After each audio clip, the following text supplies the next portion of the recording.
What is going on, guys? Bill Matthews here from the Bass and Bill 96 YouTube channel, taking over the Mystery Tackle Box YouTube channel today to teach you guys about pre-spawn bass fishing. So let's jump into it, guys.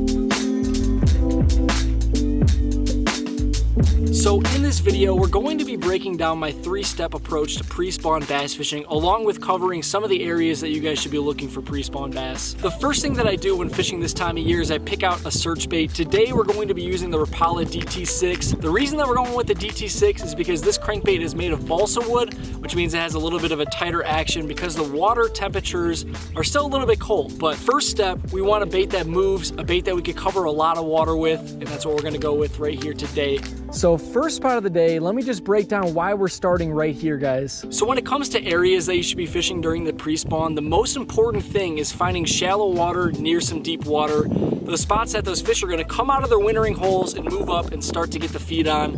One of my favorite areas to target, which we're about to start on right here, is I like to target funnels. Anywhere where the lake kind of narrows down to a tiny portion. Usually bridges are really good examples. That's what we're going to start on right here. And the reason that bridges, or really any spot that narrows down like that, is a good spot to target during the pre-spawn is because that basically is a bass highway. Any of those fish moving from a main lake down into a pocket of some sort have to go through that area. So pretty much at any given moment, there could be dozens of bass swimming in and out of that funnel. So that's what we're gonna start on, and that is the first area that I like to target during the pre-spawn. But we're gonna talk about more in just a little bit here, guys. Okay, nothing on the first spot right here, but we are going to go to the second type of area that I like to fish during pre-spawn. So let me just break that down really quick. The second area that I like to target during the pre-spawn is main lake flats. Anywhere where there's a huge flat area. It's really good if there's grass or rock on there, and if it comes off of like a main river channel where there's some deep water nearby, that is going to be absolutely key. So we're going to go try fishing this main lake flat and see if there's any bass up there as well.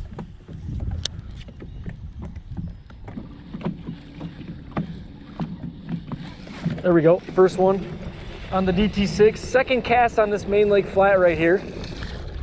Not a big one whatsoever, but that means that they're probably loaded out here. Pre-spawn bass like to school up, so we might just get into them. First fish of the day, not a big one. So we're gonna keep throwing this little GT6, try to catch a few more fish, but then I'm gonna break down my phase 2 tactics of pre-spawn fishing, why I would switch baits.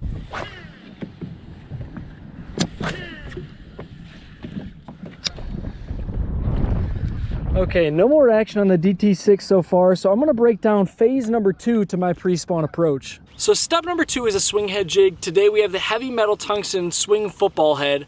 And the reason that you would switch to step number 2 is either one, you found a bunch of fish, you were catching a ton on the GT6, and you want to slow down a little bit more, pick them apart, throw something different at them. Or the other reason you would switch up is if you're not getting bit on your reaction bait, and you have to slow down a little bit for them in that way. Okay, so we're gonna tie in the heavy metal tungsten swing head here, and we're gonna pair it up with a little green pumpkin vile bug by Prespawn.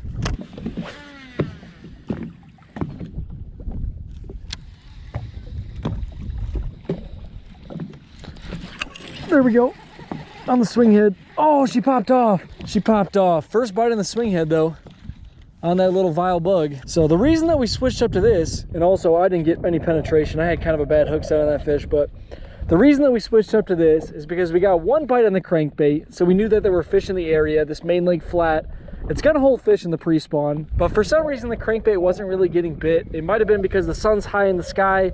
Usually a crankbait bite is a little bit better if you have some clouds. So we switched up to the vile bug though. We're pretty much fishing this just like a crankbait. Most people don't know, but when you throw a swing head, one of the most effective ways to throw it is actually just to chuck and wind it, let it kind of grind along the bottom. And that was the first bite though, fishing this main lake flat.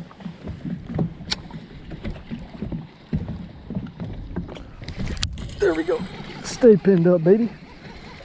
On that swing head. She's running right at me. Decent little fish. Okay. Oh, barely hooked too. Barely hooked. Caught that one on that swing head, that heavy metal tungsten with that Prespawn vile bug right there. Straight reeling it.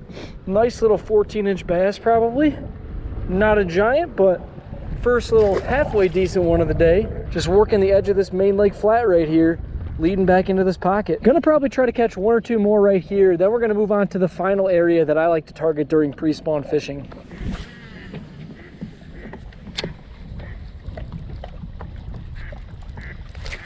There we go. Another one on that swing head. That was about 2 minutes after that last one. That's what I was saying about these flats. Usually if you catch one, you're gonna catch quite a few because they love to load up when it's pre-spawn. All those fish are making their way to the back of the pockets, getting ready to spawn. Water temperature is on the rise.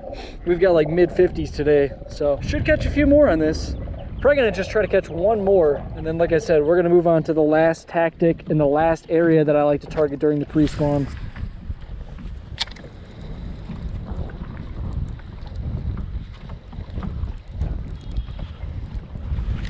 There we go. Another one on that swing head. That is like 3 back-to-back fish on that swing head. So this has been phase number 2 of my pre-spawn tactics, and we're gonna move on to phase number 3. So the third and final area that I like to target during the pre-spawn is main lake points, anywhere where there's deep water butting right up to shallow water, especially if it leads right back into a pocket. And we're gonna go try fishing a couple of main lake points and see if there's some fish on them as well. So here we are, last spot that I like to target, main lake points. We're still gonna throw this little swing head with the vile bug on there, try to find these fish, and then the last thing I'm gonna show you guys is my final bait that I like to throw for pre-spawn bass.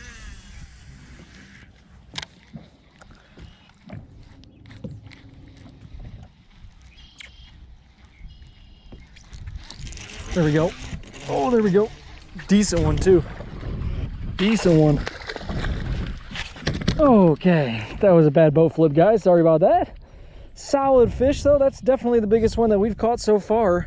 Nice like 15, 16 incher on that vile bug right there, fishing this main lake point. I actually started further back in the pocket and I worked around the entire tip of this point, and we didn't get bit till we got right on the very, very tip of that thing. So that is usually the prime area. That's usually where you're gonna get the most bites. So that makes a lot of sense, but nice solid 2-pounder right there on the vile bug on that swing head. But we're gonna let this fish go, and then I'm gonna show you guys the final bait that I like to throw for pre-spawn bass. All right, mama, see you later. The final step to my pre-spawn fishing approach is a football jig. This is if those fish are being super lethargic, you're not catching them on the swing head, you're not catching them on the DT6. You have to slow down completely, drag a jig super, super slow. And that's what I do if all else fails. And then also, like I said with the swing head as well, if you have found them pretty good, but you want to slow down, pick them apart a little bit further, you could also try throwing the jig as well. But we're gonna try throwing this a little bit, try to catch a few fish on a heavy metal tungsten football jig. Okay, so I'm gonna be honest, on a day like today, I probably wouldn't resort to throwing the jig because they're eating that swing head so good. But for video demonstrations, we're gonna pull the jig out and try to catch a fish on this thing as well. But little 𝗙𝗹𝗋𝗶 heavy metal tungsten jig and that little vile bug trailer on there.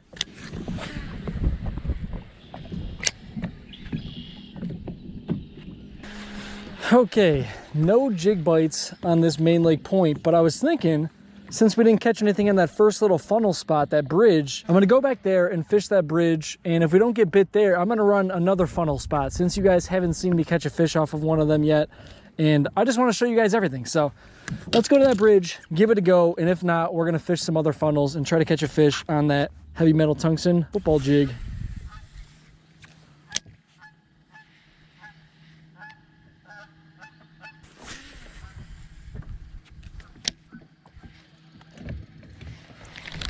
There we go, right there on the jig, boys. There was actually a few shore anglers sitting on that other bridge that I was trying to fish earlier, so I decided we'll just go run a different little pinch point, little funnel area. And as you can see, coming right out of the main lake, it funnels down into a tiny, tiny little area, and that's right where that bass was sitting right there. And we also caught one on that football jig. So let's get this fish back in the water. Like I said, on a day like today, I probably never even would have picked the football jig up. And that's what it's all about. You have to fish the conditions. And today, the moving bait bite was definitely on. So normal day, fish the moving bait, find the fish, and then slow down if you have to. Today, like I said, wouldn't really have to do this, but caught a fish on every single spot, every single area that I like to fish in pre-spawn, and we caught one on every single bait as well. So that is gonna be it for me, guys. I hope you guys learned something today about pre-spawn fishing. Get out there, try the crankbaits, and if that doesn't work, slow down with that swing head, the football jig, and you guys are gonna catch some bass. So thank you guys so much for watching. Thank you to Mr. Tackle Box for letting me take over the channel today, and I will catch you guys in the next one.